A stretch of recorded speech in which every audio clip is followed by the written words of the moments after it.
Labas visiems, Dzūkijos dujose vėl turim Lexus RX 450 Crash automobilį, tai hibridinė versija.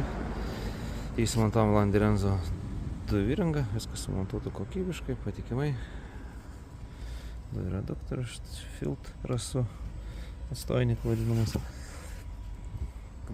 Dujų purkštuvai, aišku, pagaubtų, gaubtas pritvirtintas, du savo vietose patikimai.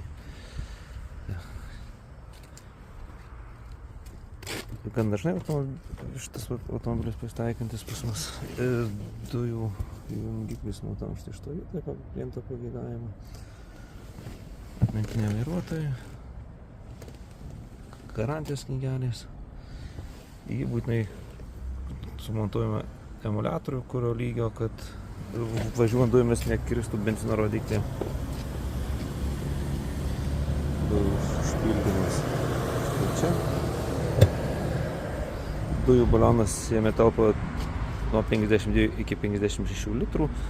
Priklausomai nuo gaminto, tai šiuo atveju sumontavom 56 litrų Barmech dujų balioną.